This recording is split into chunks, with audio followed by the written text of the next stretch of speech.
Hey, hey. How are you? Doing good. Ready to kick this thing off, huh, Brian? Yeah, I am. Yeah, thank you for everyone being here. If you're watching the replay, awesome. Thank you. But if you're here live, then you're here live a day early, and that's going to be normal. We'll talk about that in a second. Yeah. Hello, and welcome to Python Bytes, where we deliver Python news and headlines directly to your earbuds. This is episode 398, recorded August 26th, 2024. I'm Michael Kennedy. And I'm Brian Ocken. This episode is brought to you by us. Check out our things, Brian's assorted PyTest courses, his book, the almost 300 hours of courses over at talkpython.fm. So many things that you can do to support us and get awesome stuff back in return. If you want to connect with us on the socials, check us out over on Mastodon. And we're also on X under very, very similar usernames. You can find us in all of the places. And of course, comment on the show on the YouTube stream, which is linked from the episode page all the time. And with that, Brian, how shall we start today? What do you got for us? Well, I've got some open source myths, but I wanted to like touch on the day early bit of thing. Oh, yes, that's right. Because we are recording on Monday. This is not Tuesday. In fact, I looked at my watch, which has a little calendar, what's coming up next, and on Sunday, and it said Python Bytes. I'm like, that's weird. I thought it was Sunday. It even caught me off guard. But no, here we are. Yeah, my work schedule changed a little bit, and I got to go into work on Tuesdays and Wednesdays now. So we moved the recording to Monday. That's the long and short of it. Luckily, Michael has a fairly flexible schedule. So indeed. And that's the plan going forward, right? So yeah, until your meetings change again for whatever reason, or you got to do trips or whatever, we're going to plan on doing every Monday, 10 a.m. Pacific time.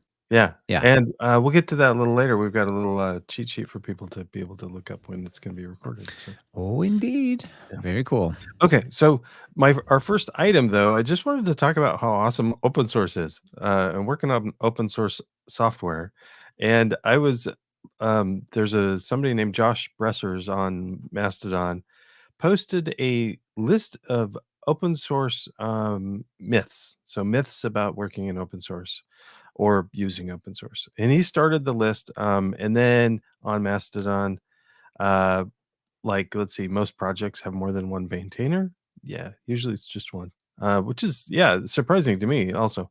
So let's see. I like these two together. Open source is more secure than closed source, and open source is less secure than closed source.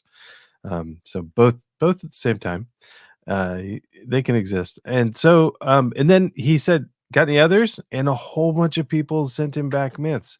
So he has a list on he put it up on Google Docs, and I made a copy because I wanted to highlight a few of them because I thought they were interesting. So a few I want to call out. Most projects have funding driving the development. Yeah, no. Does anybody think that? Anyway, if the source code is available, it's open source. No, it's not. And that's something that surprised me too. Just because it's on GitHub, even doesn't mean that it's open source. You can publish your proprietary code online if you feel like it. People are probably going to copy it anyway if you publish it, but it doesn't have to be open source. It's just a license. It has to do with the license, right? Yep. Yeah. So most of the time, I've been one of those people that just defaults to MIT because I read it once and it went, oh yeah, that sounds good. Basically, MIT is it's kind of like open source, but it's open source, but you can also use it in commercial software if you want to. And some of the licenses don't allow that. So my favorites coming up, all open source developers live in Nebraska. Sure. I thought it was just one. I thought there literally was one open source person in Nebraska, according to XKCD. Nebraska. Oh yeah, is that the XKCD thing? Yeah, it's like we have this huge castle of everything supported by one person, single open source developer who lives in Nebraska. I believe where that's from.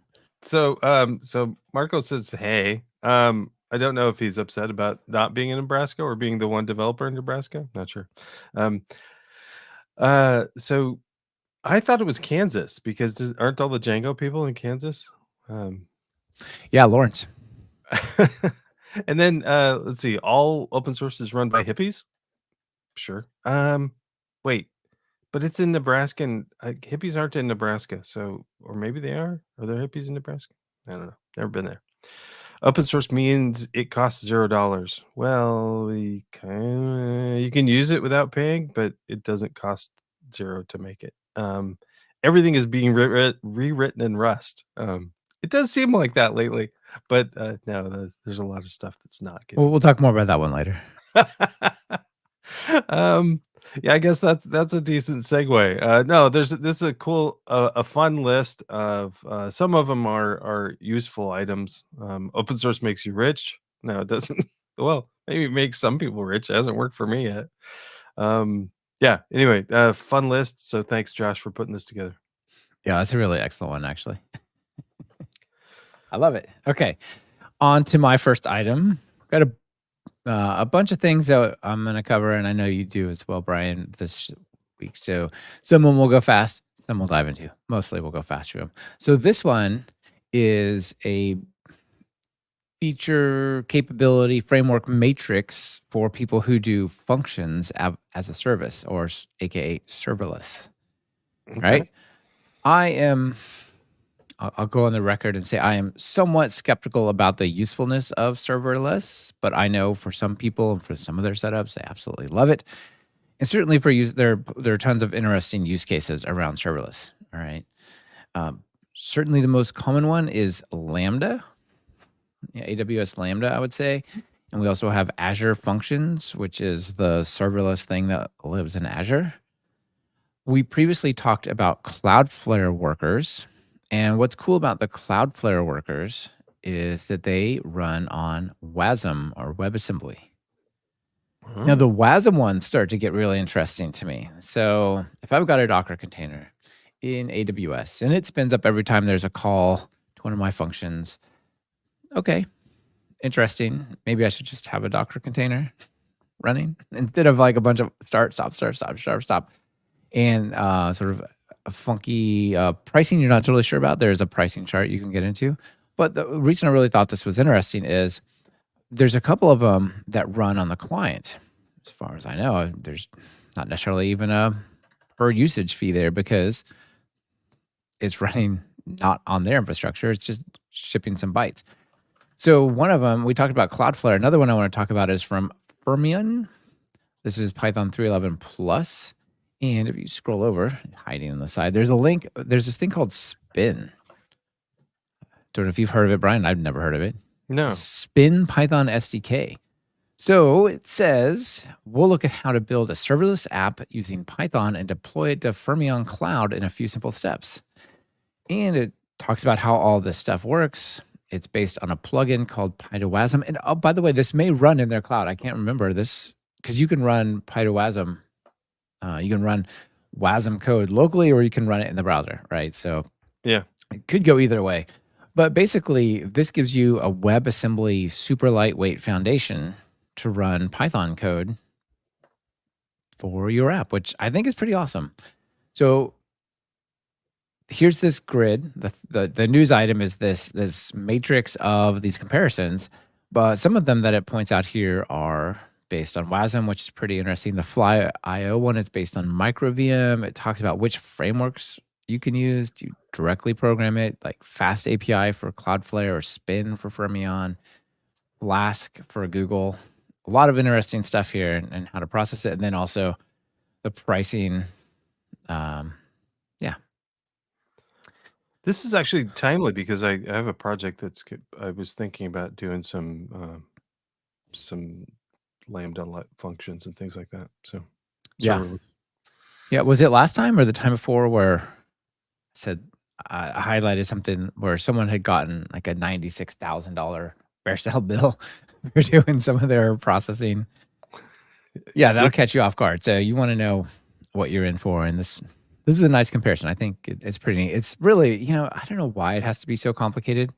Like the Google one is 40 cents per 1 million requests plus 0.000000025 cents per gigabyte per second. Is that where? Yeah. And then some more for CPU and then some more for egress. You're like, wait a minute, like Others are based on memory. It's just like it really hard to understand. Huh. I don't know, but that's how What's it goes. what's egress? Data out Oh, as okay. opposed to data in. I thought they were a type of bird. Yeah. Well, it usually lives like right above fiber optic cables, and it goes only away from data centers. That's its migration pattern, is away from data centers. So 12 cents per egret. Yeah. Yeah. Yeah. They're big. They carry a lot of data on them birds, though. It's okay. Yeah. So that's why I like to have most of my data go underwater. There's no birds. Yeah, so people can check this out if they want. It's just a GitHub repo. You can obviously make contributions and add stuff and so on. Huh. That's pretty cool. Nice. Yeah. All right. Back to you. Okay. Well, we have talked about this this top PI packages before. I'm pretty sure. From Hugo VK. It's just a list that's updated. I'm gonna. I don't want to call out Hugo too much, but it's supposed to be updated monthly, and it was last updated in July. Maybe we get some August updates. Anyway, Well, maybe he's traveling near relativistic speeds, in which case that would explain it. oh yeah, maybe. Okay. Anyway, that's close enough. It's it's a month old, but that's all right. Anyway, so there's a list of it shows the top 100 right away, but you can show the top 8,000. So what are the things I've used this before is to try to find the top PyTest plugins. So I'll grab this data, or I'll show the 8,000, and then I'll search for PyTest. Just PyTest. And because most plugins are PyTest, so the top one's going to be PyTest, and then the next ones are the plugins, because they often have PyTest in the name. It's handy. So I thought it'd be cool if I just did something about this and made my own list. So I did. This weekend I decided to give it a shot. I wrote top PyTest plugins, and I just grabbed the top 8,000 because it's available on GitHub. He just publishes the top 8,000 all the time, once a month. You can grab those as a JSON file and parse it. So grab that, and then and I'm listing. I just grabbed all the PyTest things with PyTest in the name, other than PyTest. And I grabbed, there's 142. It's basically all 8,000 and however many. So 142 plugins show up in the top 8,000. I thought it was cool that PyTest check shows up. That's my little plugin. Made the top 25. Yeah, it's at 25, so that's cool. Yeah, and a bunch of that I love in here. There's actually some pretty cool stuff that I want to explore more by looking at this. A lot of the top, the top 10 or so, they don't change much because you've got tons of projects using them. Even though PyTest Runner, come on, people, PyTest Runner should not be the number second one because it is deprecated. It uses it's so that you can run PyTest tests from Python setup.py test, and who does that anymore? I don't know. I thought everybody was 30 million people do that. yeah, apparently. So anyway, I thought it was fun. The downloads, so top PyPI packages just gives me the name and the download count. So I wanted to know how to get the summary on there. So I asked on Mastodon, and Jeff Triplett delivered, and he said, "Hey, why don't you use the API from The was it the PyPI. warehouse?"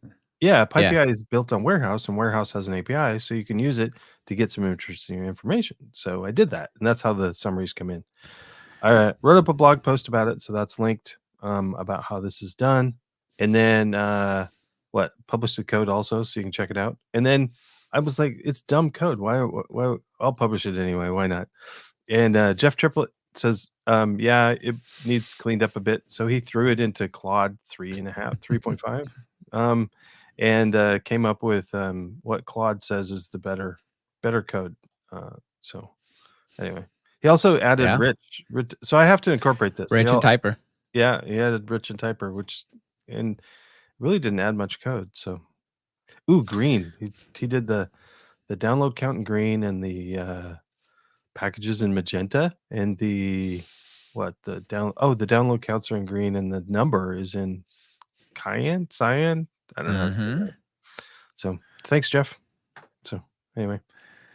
Yeah. Very cool. I love it. Now, just one more request for your blog post there. Would it be cool to see a graph of like popularity? So you could sort of see what does the tail look like in terms for, so you can see it tail off pretty quick, but as a picture, how would those numbers look, you know? That'd be Oh pretty cool. yeah.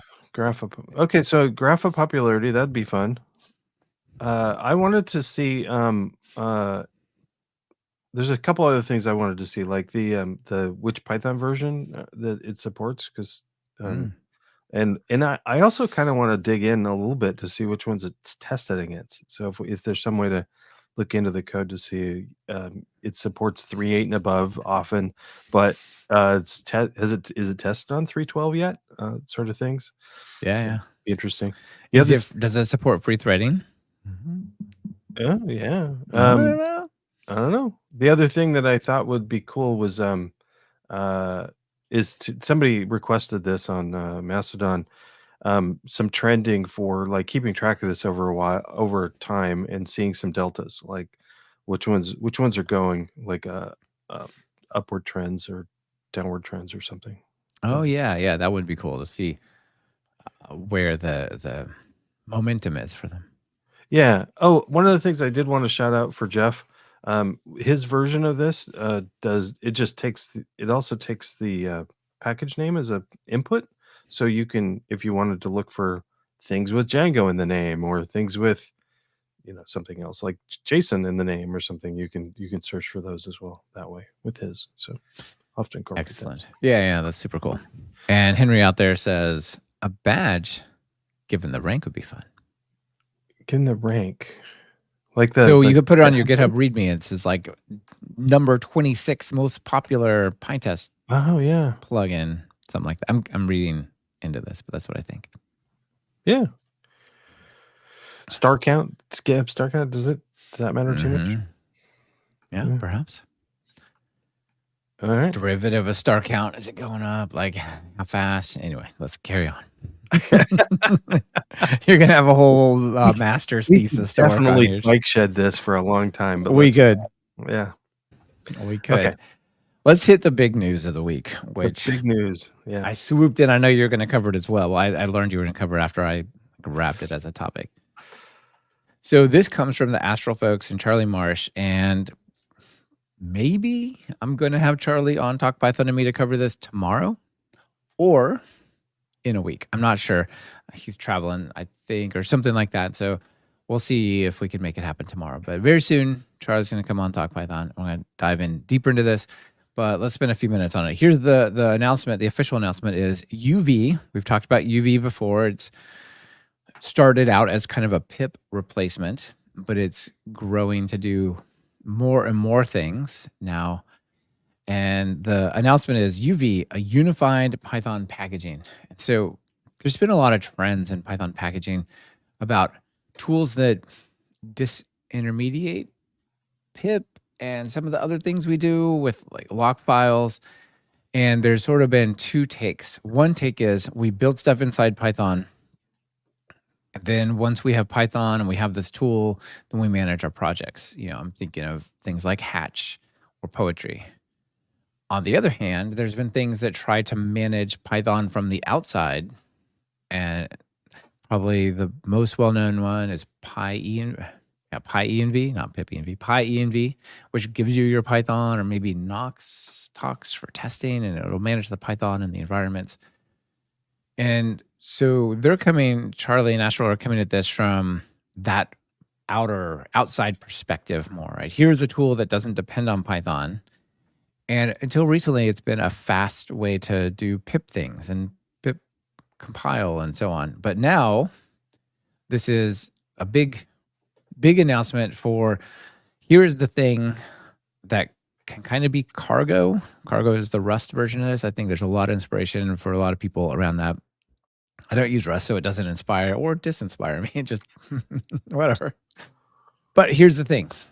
It has end-to-end project management, so you can add dependencies, you can run tools against your program, like PyTest or whatever. It can create lock files. It can update those lock files. It can install Python. We talked about that last time, right, Brian? Yeah. So UV Python install or UV Python list and all those options. It can run scripts, which is pretty interesting. So if I gave you a single Python file and like Jeff Triplett's example, it depended upon HTTPX, and I gave that to you and said, hey, Brian, run this. What would you do? You'd be like, try to run it. No, it doesn't run. I guess I need a virtual environment, or I'll just into my system, install HTTPX, and then it's going to need another, and so on. That's a hassle, right? So with the script execution thing, what you do is you put into the top of your file as a multi-comment. It's a hash, and then it has forward slashes. I don't know, meta comment within a comment. You put a comment here that says what this library depends upon, and then theoretically you should be able to run this. So if you say UV run and you give it the script, it'll look at that and say, oh, I'm going to need to quick install or find the cached version of what's listed at the top of this. So as long as you had UV, I could just give you any file. You could run it, and that could be a cool distribution mechanism throughout like your company or utility tools where at least you've agreed upon UV as a basis. It's pretty cool because it even I think this one even creates a little virtual environment to install stuff and run. Yeah, all this stuff has a lot to do with virtual environments, and I don't know if it's a persistent virtual environment, but yeah, it does isolate these things. And so there's two ways. The reason I'm not certain is there's two ways to do this. Like you can create a project and start it, initialize it, or sync it and get it going. You can also create virtual environments here with UV. And it'll go and create one of these based on, say, the pyproject.toml or something. But you can also run commands. Just there's ways to just run like the tooling stuff that they're doing. And when you look at that, it will use, I don't think it creates a virtual environment, but it uses the cached versions and just runs in kind of an isolation. So if you say UV tool run, which is alias to UVX, kind of like npmx, it uses an isolated environment, but yeah, exactly. The environment doesn't last, right? Whereas if you say UV tool install versus UV tool run, I don't know, there's like variations about this, right? But the gist of it, that like as a user, it's not throwing stuff into my global Python, which I want. I don't want that. So it's doing the right thing. I might not know what it is, but it's not like polluting the global Python. Yes, absolutely. Yeah, exactly. It does the right thing for you, and it does it super, super fast. Like I was checking out an example. And after you've run it once, after it's basically cached the dependencies, it's instant. It's as if those things were just there, right? As if you were in an activated virtual environment and good to go.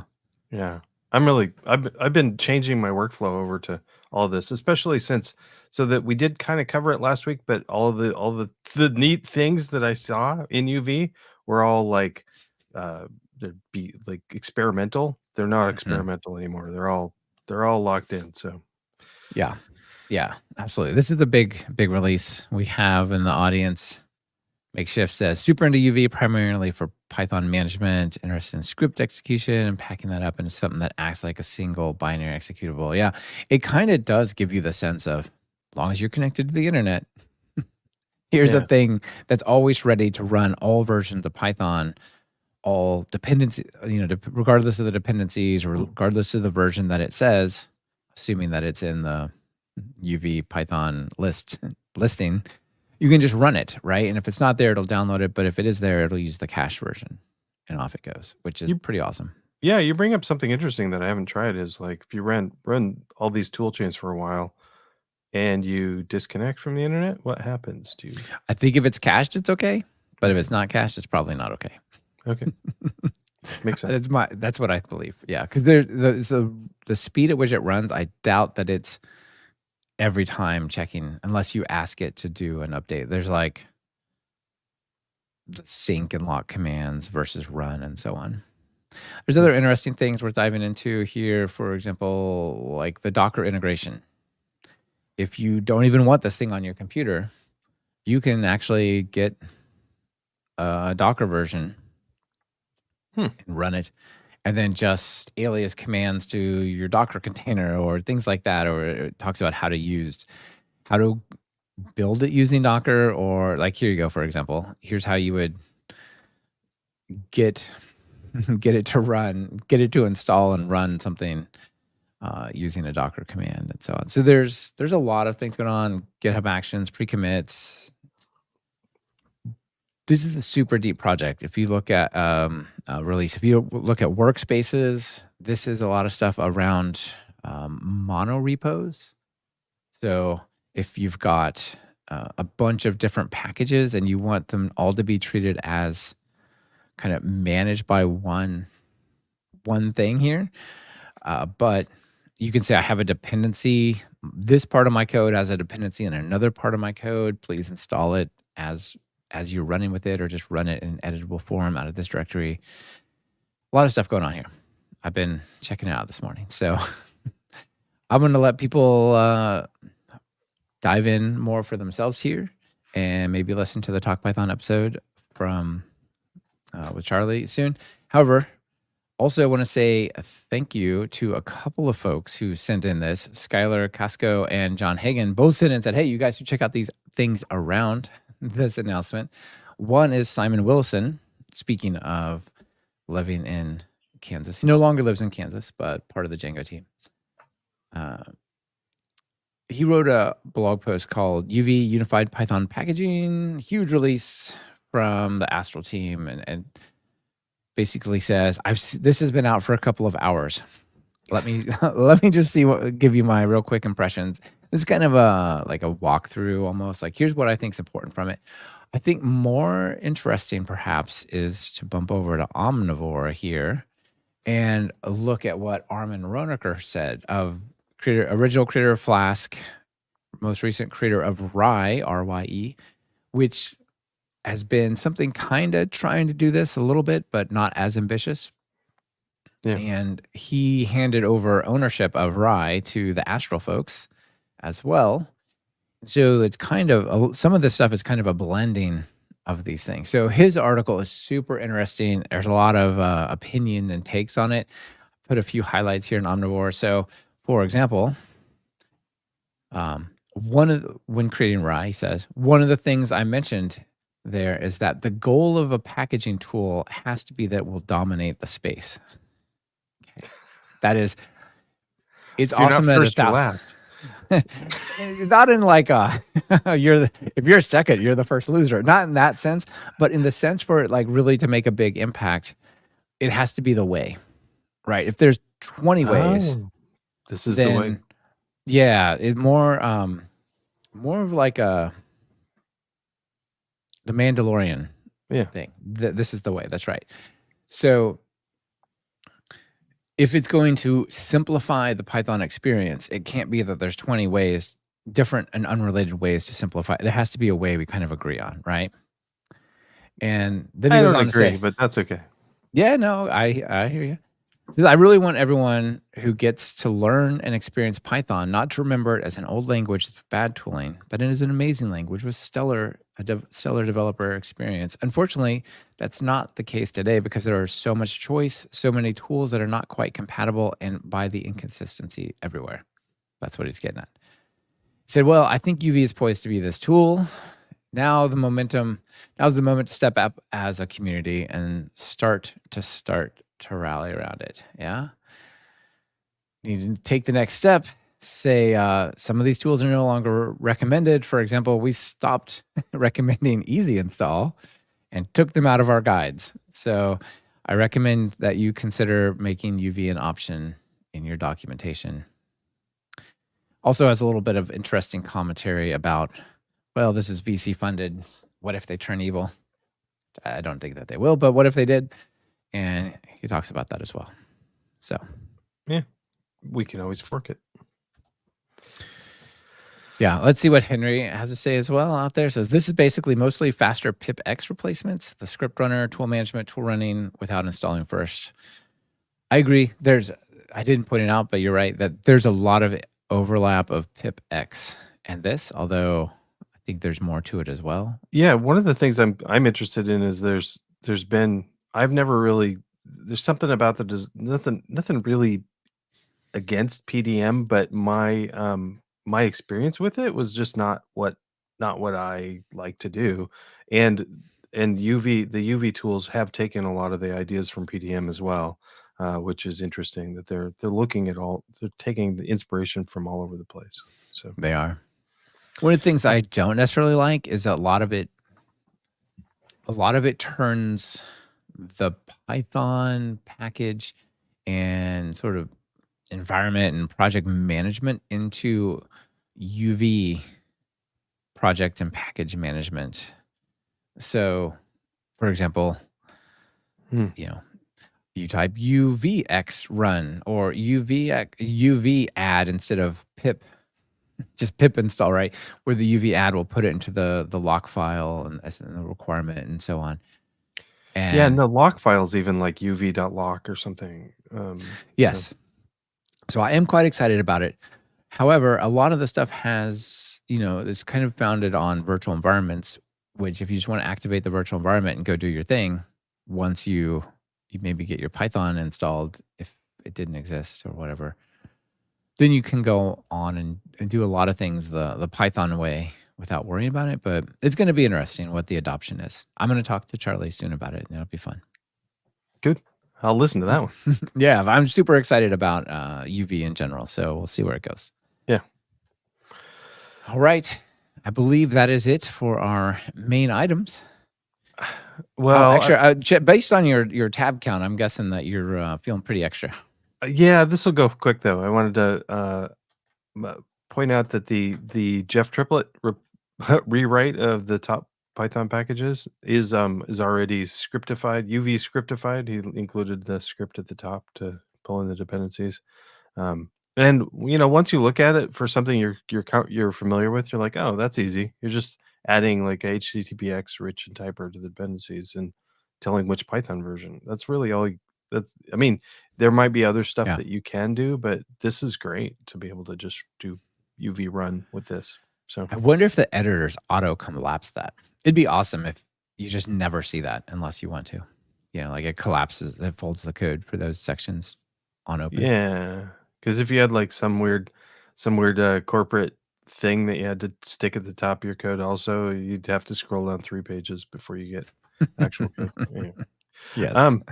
Okay, so this is I guess ode to Hugo or Hugo VK because he also let us know that when we changed the date from Tuesday to Monday, people could use arewemeetingyet.com to keep track of when the meeting is, because it converts to your time, whatever we push this in at. So I'm seeing that the next meeting is August 26th. That's today.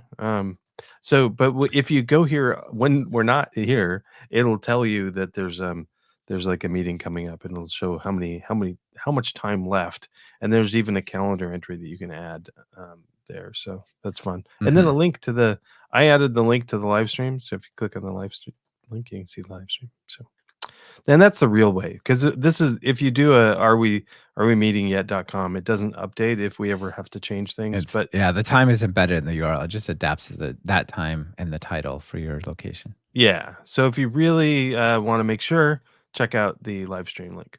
Okay, so and while I was looking at the top PyPI packages, I was looking through at Hugo VK's other projects, and I'm like, oh, there's some cool stuff here that he's published. So I wanted to shout out to a couple of these Python logos from around the world from different PyCons. So these are fun. He just has a selection of different ones. Like, it's great. I love these. That's pretty. PyCon Zimbabwe. That's awesome. And then also PyPI downloads.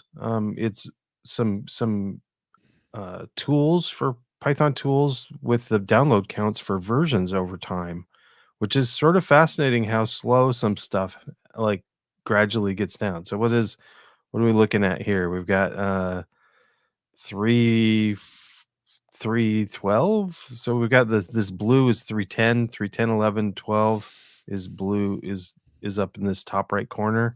And then the old ones like 9, 8, 7, 6, 5, 3, 4 are just gradually going down over time. I kind of would have expected a sharper drop, but yeah, it's interesting. And that sort of trend goes like here's URL lib 3. Yeah. 2.6 hung in there for a while.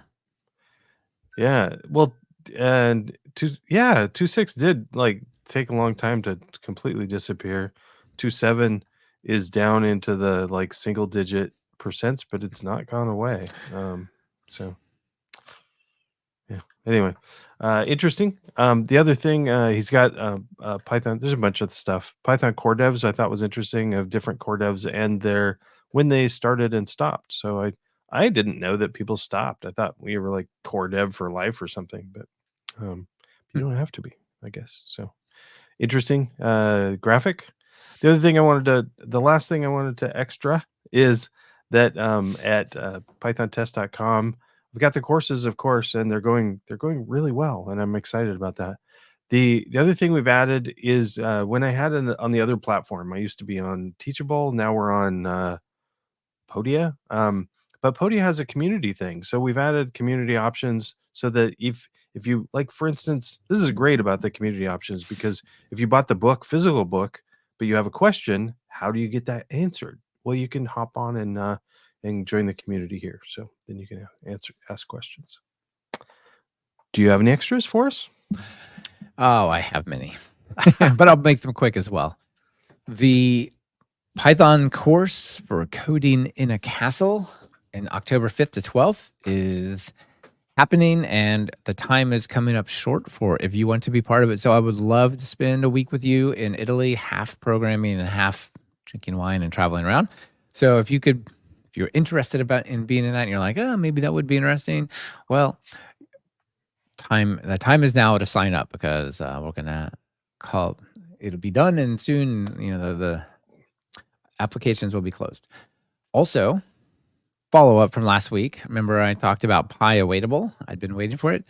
So Zero Intensity, the author of Pi Awaitable, commented, says, hey, author of Pi Awaitable here.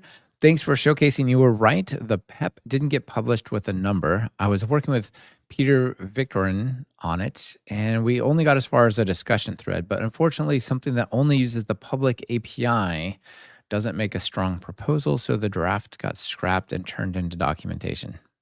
The plan is to integrate it into CPython sometime in the future, depending on how much maintenance it needs, which hopefully should not be that much. Spoken as a true maintainer right there. Brian, let's talk web browsers real quick. Okay. Sure. So we've got Vivaldi, which is what I'm using. Obviously, Firefox is well known. People use Chrome for some reason still these days. I don't understand it, but that it still is. It's like, let me run spyware and type into it. Okay. There's Safari, there's Edge, there's a bunch of options, right? Brave, so on. But there's this new project that I came across called Ladybird, which is pretty interesting here. Welcome to Ladybird, a truly independent web browser. We're building a brand new browser from scratch, backed by a nonprofit. That's kind of interesting, isn't it? Kind of. Scroll to the top again. Isn't that the Meta logo? Or no, it's not Meta. It okay. does look a little bit like it, but it's Okay. not. I think it's supposed to look like a bird with, I don't know. It's similar, but Okay, it's not. so it's not Meta. Okay. It's not Meta. So it's an open source project that has 6 full-time developers working on it, and they expect to ship in 2026, which is a lot of work. But web browsers are basically operating systems these days. But it's pretty interesting, actually. So there's a newsletter you can sign up for. There's an FAQ. They have sponsors getting a decent amount of money. But yeah, what does it mean? Where does it come from? And so on. So I ran across that and thought that was interesting. Yeah. Jay out there in the audience says, "Hey, you gonna buy me a ticket for this Code in the Castle?" Yeah, we'll see. We'll see. Wait, you're not buying me a ticket? Well, get yourself to Germany, and then or Austria, and it's a short little trip on down, Okay. just across the Alps there. Okay, next one. Someone asked us about. I'm so sorry, I forgot to write down the name when I wrote down this note. It says, "Hey, I'm interested in your video." We talked about. I can't remember what we talked about, but maybe the new microphone or something. I said, "Hey, I'm also interested in your video recording setup, and would that be cool as an extra?" Okay, so sure, I'll give people a rundown on this, and Brian, you can chime in on yours. I record all of the Talk Python courses these days with OBS Studio, which is awesome. It lets you basically record your screen, record your face, set up multiple scenes, do green screens, picture in picture with the background cut out. So you're just a little floating human in the bottom of some piece of software. This is free. You can download it. Runs on all the things.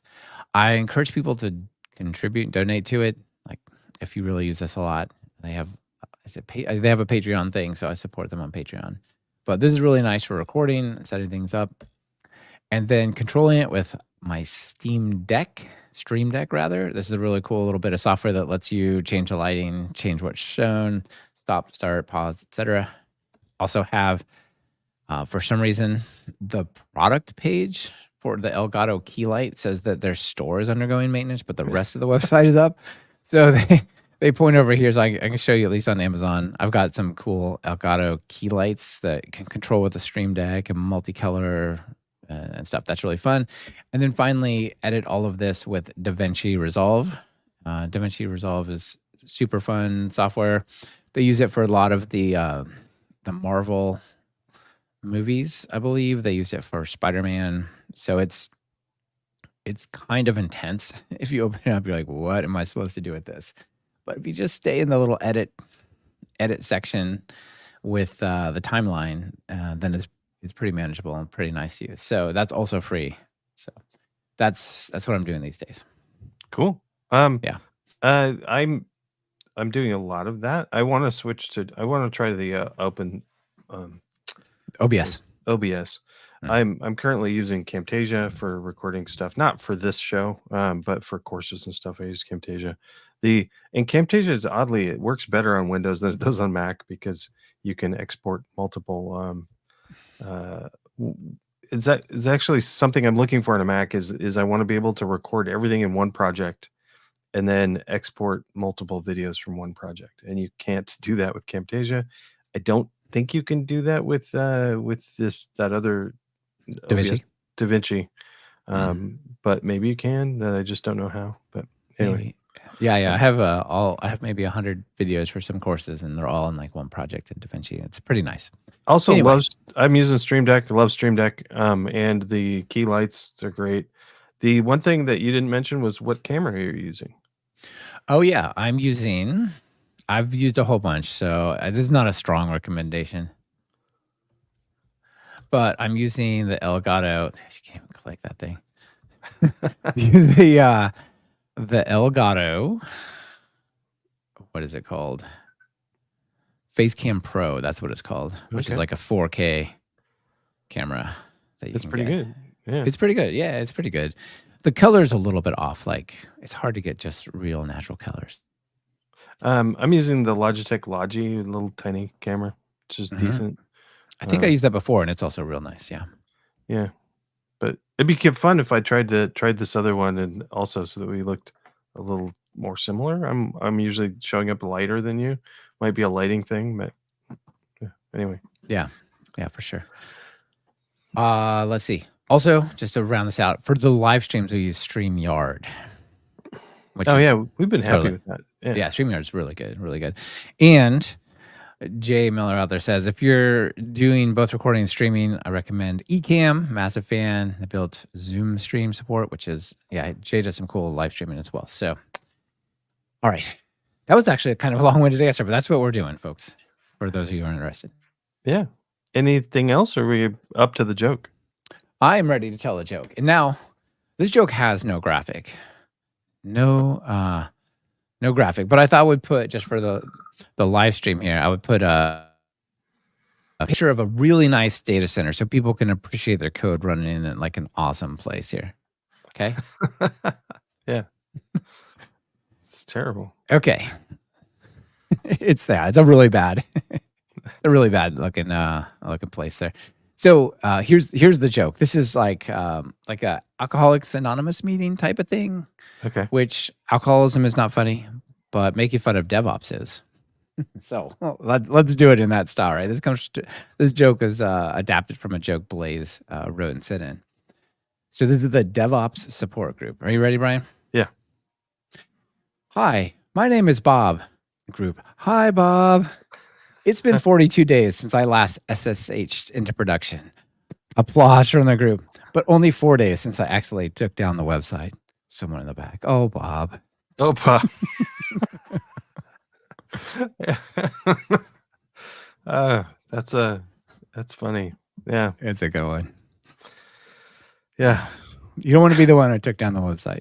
Well, how? If he didn't SSH into production? Well, he must have shipped a bad Ansible script or something. I don't know. Yeah. Used the last time I took down the website inadvertent, I was completely out of the blue. I'm like, what in the world is happening? I was using the Walrus operator. And Python, it was a while ago. Python 3.7 was running on the server. And I didn't use the Walrus operator on the website code. I used it on a utility thing, but the script was collected in a subsection where the web framework scanned for routes for the framework. And as it tried to parse the Walrus code to see if it could add it to the website, it took down the website instead. It couldn't start. Oh, no. Yeah. Anyway. Oh, Bob. Oh, Bob. Don't be All Bob. Right. Stay on top of stuff with Python Bytes. Get all the latest things. Don't be Bob. Unless your name is Bob, then you be Bob. Don't be that Bob. Don't be that Bob. Exactly. All right. Well, thank you everyone for being here and sending in all the stuff. A lot of fun, Brian. See you later. Thanks a lot. Bye.